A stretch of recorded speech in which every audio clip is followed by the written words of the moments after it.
from Caus.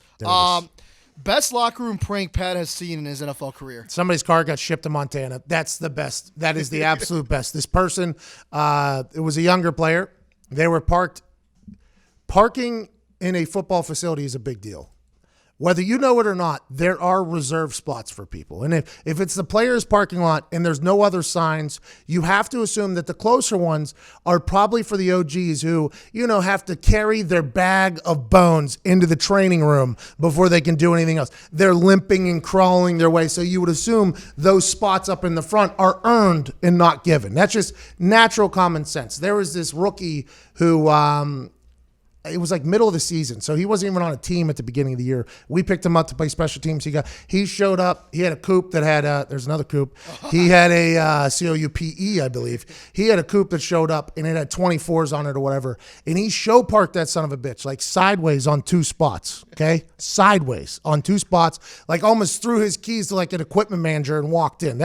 This kid had no idea what he was doing. So he got there early, though, to his benefit because he had to get in there and do a physical. So he was the first person in the building. He show parked that thing sideways through like 4 OG's spots, like right up in the front. We're middle of the season too, so these guys are also getting there early, dragging themselves into the training room. So you see this car sitting on 24s just sideways. Everybody thought it was a joke or whatever. So we go in there. The locker room is obviously a buzz. By the time I got there, the locker room was a buzz. I'm like, oh, whose car is that? Like, I know something is up. This is a little bit of a break in the monotony of the everyday. I'm like, yo, something's about to go down out there.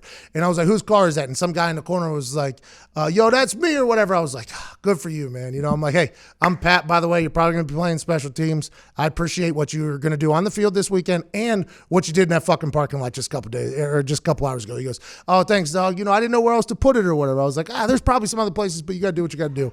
By the time he goes into the defensive meeting, and by the time he comes out of that defensive meeting, that son of a bitch was on a truck on its way to Montana, and it might have been saran wrapped, by the way. I mean, that thing, the efficiency of whoever made the call, it was not me.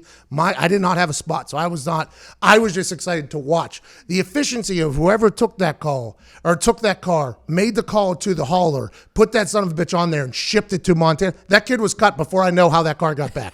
Like, I have no idea how that guy got his car back. I have no clue. He played for one game, made 0 tackles, and he lost a fucking car. It might have cost him money to play in the NFL. Shout out to that guy and shout out to that. That was my favorite thing ever. Great question there from the YouTube comment section in a segment called YouTube Questions.